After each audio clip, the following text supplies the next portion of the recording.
Derick Fage is the president of the Canadian Continence Foundation, and he is our next guest. And some of the astute listeners may know that Derick and I used to work together in morning show TV, a bit of another reunion that we're having on the program. Derick, thanks for coming back on the show. Oh, my pleasure. Thanks for reaching out to us. Really appreciate it, Elias. And Derick, let me tell you something. The last time you were on the show, of course, in your role as the president of the Canadian Continence Foundation, we were also talking about public bathrooms during the pandemic and how people are just finding that they're closed. And there was a story of a parent, going to a fast food restaurant. They won't let them use the bathroom, and the situation that Canadians are finding themselves in. And let me tell you, Derick, when you were on the text message line, we were getting emails. People are in this situation across the country. Our listeners were thanking us for doing this segment. So thanks for coming back on the show. Now Derick, let's get into the gist of this, right? And that is public bathrooms, whether it's at a restaurant for pickup or what have you, most of them are still closed, right? And that's putting a lot of Canadians in a tough position.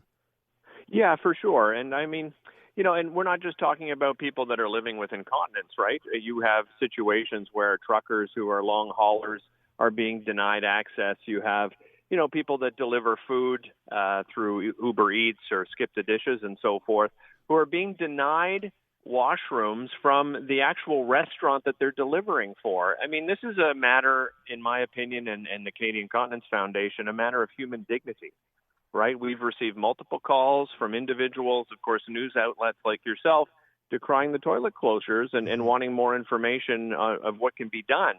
I wish we had the means and the resources to be able to do public service announcements, but, certainly grateful for a platform like your station where we can just, ask businesses and establishments, public establishments, private establishments to unlock toilets and give the public an opportunity to use the washroom. And Derick, I went to a fast food restaurant last week, big old sign up next to the cash, washrooms are closed, no access to the bathrooms. Has there been, and I know you at the Canadian Continence Foundation, you released a policy paper on this. Has there been any movement since we last talked? There hasn't been much. We're working on a position paper. We haven't actually put it out yet, so our board of directors are working. And, of course, we're doing some research on it as well. We're also greatly concerned at the impact it's had on the homeless, particularly in municipalities where access to public toilets is denied. So we haven't seen a lot of movement. What we want people to understand is that it's our belief that the current measures put in place in retail outlets and restaurants using hand sanitizer, disinfectant wipes, cleaning procedures, washrooms will be no greater threat than they were in the past. And in fact, having access to soap and running water makes everything safer anyway. And I think part of it too, Elias, is that there's a concern that, some people won't follow the procedures properly. That is a small percentage. We have to, I think, have the understanding that most people are responsible and are going to use those facilities responsibly. Derick, I have a text message here from a listener. Says, I have a friend who suffers from UC. Do you know what that stands for, UC, Derick, by any chance? It's probably urinary continence issues. So I have a friend that suffers from UC, and when they need the washroom, they really need it. At the beginning of the pandemic, we'd run into this problem, but now my friend doesn't go out.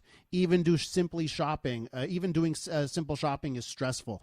Is that what you're hearing, Derick? Are you hearing from people that have said, well, I'm a shut-in. Now I can't go out because I have no access to a bathroom?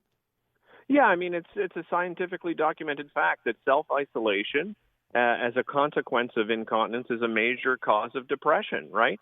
Imagine how much worse it is now with most provinces mandating no mixing of people indoors. So you can't gather, you can't go to a friend's or family member's home where you're comfortable using the washroom. Now you're in a situation where these same people that live in enormous fear of having an accident, a public accident, this fear will drive them to limit their trips outside of the home and isolate themselves, right?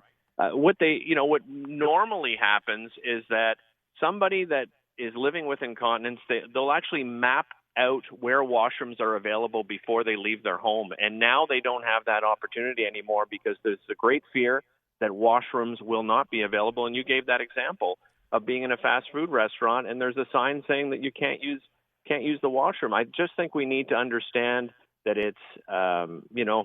it really comes down to human dignity. And whether you're living with incontinence or not, people need to use facilities. And we're just asking people to be a good neighbor. You want us as the public to support your business? Well, then support us in a great time of need.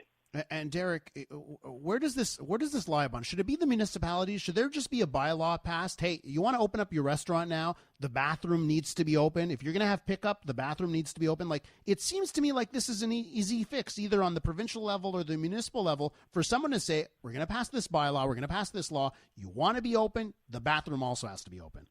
Yeah, I couldn't agree more. I think that's where we have to put some pressure on. And the foundation can only do so much. As I said, I wish we had more resources, especially monetary resources, to be able to do PSAs, to reach out to businesses of all kinds. But you're right. I mean, this should be a municipal bylaw, or perhaps each province needs to step in, and the premier of each province say, you know what, these are the rules of engagement. If you're going to open up, not only do you have to follow health measures, but you have to allow access to your washroom. And as I'm looking at this proposed policy letter, the great point: if you open up the washrooms, people can wash their hands too, and that's safer for everyone. Derick, exactly. Listen, thanks for coming on the program. We have to leave it there. I have a text message from another listener. I'm a food delivery driver. I always have to pee outside on the side of the street. It's unacceptable what the restaurants are doing. That from one delivery driver. Derick, keep up the fight. Thanks so much. Thank you very much, Elias.